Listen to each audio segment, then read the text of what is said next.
Hello friends, अगर आप channel पर पहली बार आए हैं तो चैनल को सब्सक्राइब जरूर करें। घीसू अपने परिवार के साथ रत्नपुर गांव में रहता था। जब उसके बच्चे छोटे छोटे थे तो घीसू की पत्नी चल बसी। बच्चों की देखभाल ठीक से हो पाए इसलिए घीसू ने दूसरी शादी कर ली। कुछ सालों बाद दूसरी पत्नी भी 2 बच्चों की माँ बन गई, एक लड़का और एक लड़की। अब घीसू के 4 बच्चे थे। पहली पत्नी से 2 बेटे और दूसरी पत्नी से लड़का लड़की। अब घीसू की पत्नी, जिसका नाम लाली था, वो दोनों बड़े बेटों से सौतेला व्यवहार करने लगी। वो अपने बच्चों को तो अच्छा खाना खिलाती, पहनने के लिए शानदार कपड़े देती, पर सौतेले बच्चों को पुराने कपड़े और बासी रोटी खाने को देने लगी। कुछ दिनों बाद लाली ने दोनों सौतेले बच्चों से गौशाला में काम करवाना शुरू कर दिया। वो दोनों लड़के गौशाला में गायों की देखभाल करते, उन्हें नहलाते धुलाते, चारा खिलाते। रोज सुबह लाली उन्हें सूखी रोटी देकर गौशाला में भेज देती। वो बच्चे दिन भर गौशाला में काम करते और भूखे प्यासे शाम को घर आते। ऐसे में उन्हें अपनी माँ की बहुत याद आती। वो लाली के सौतेले व्यवहार से बहुत दुखी थे। गौशाला में एक काली गाय भी थी जो दोनों बच्चों को बड़े प्यार से देखती थी। एक दिन दोनों बच्चों ने अपने हिस्से की सूखी रोटी काली गाय को देते हुए कहा, माँ, तुम भी तो हमारी माँ जैसी ही हो।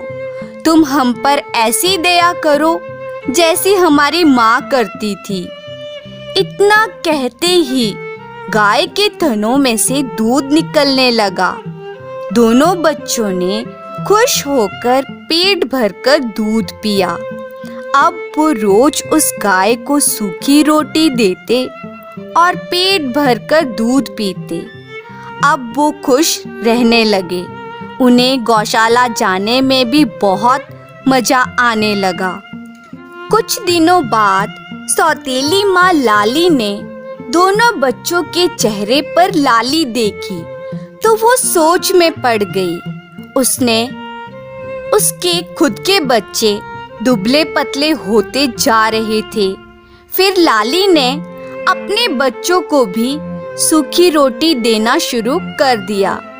2-3 हफ्ते तक ये सब चलता रहा, लेकिन लाली ने देखा कि उसके बच्चे अब और भी ज्यादा दुबले हो गए हैं। सौतीली माँ लाली अब थोड़ा उलझन में पड़ गई। वो अपने सौतेले बच्चों की सेहत का राज जानना चाहती थी।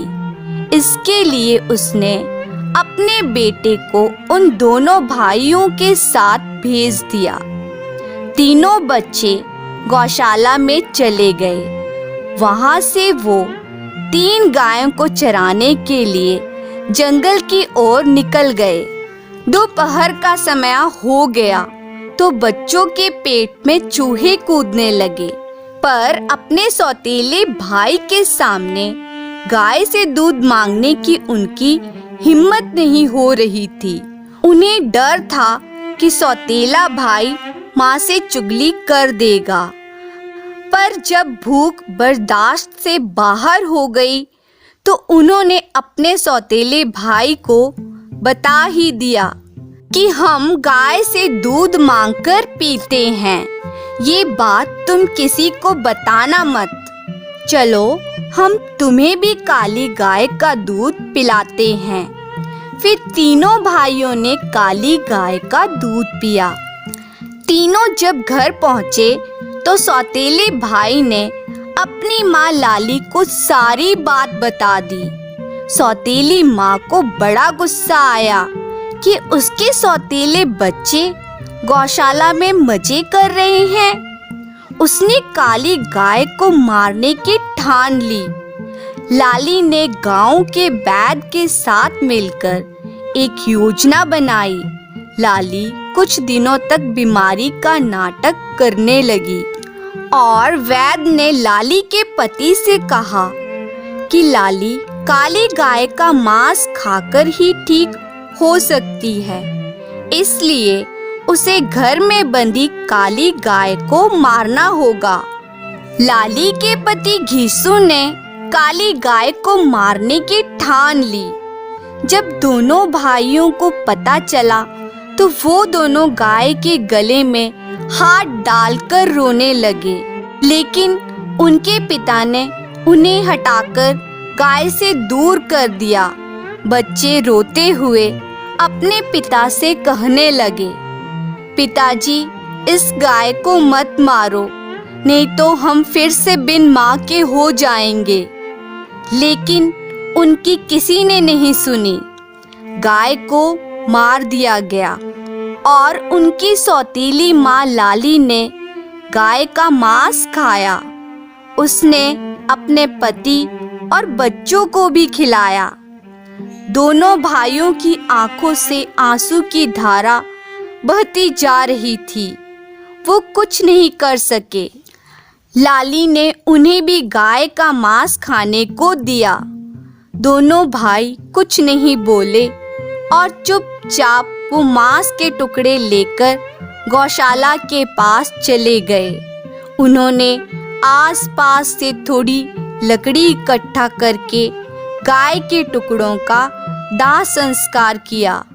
उससे जो राख बनी उसे वो अपने साथ चरागाह में ले गए। वहाँ एक गड्ढा खोदकर गाय की अस्थियां और राख को वहीं दबा दिया। अगले दिन से दोनों भाई फिर से गौशाला जाने लगे। फर्क सिर्फ इतना था कि अब काली गाय उनके साथ नहीं थी। वो रोज गाय को चराने चरागाह जाते और जहाँ पर गाय की अस्थियों को दबाया था वहीं बैठकर आंसू बहाते और वापस गौशाला लौट जाते। एक बार दोनों भाइयों ने देखा कि उन्होंने जहाँ गाय की अस्थियां दबाई थी वहाँ एक पौधा उगना शुरू हो गया है और देखते ही देखते कुछ ही दिनों में वो एक शानदार फल का पेड़ बन चुका था। अब वो दोनों भाई उस पेड़ की पत्तियों को सहलाते और उसके मीठे मीठे फल भी खाते थे। उस पेड़ की छांव में उन्हें ऐसा लगता था मानो वो अपनी माँ की गोद में बैठे हों। दोनों भाई एक दूसरे से लिपट लिपट कर बोले, हमारी माँ कभी मरी ही नहीं, वो तो हमेशा हमारे साथ ही रही।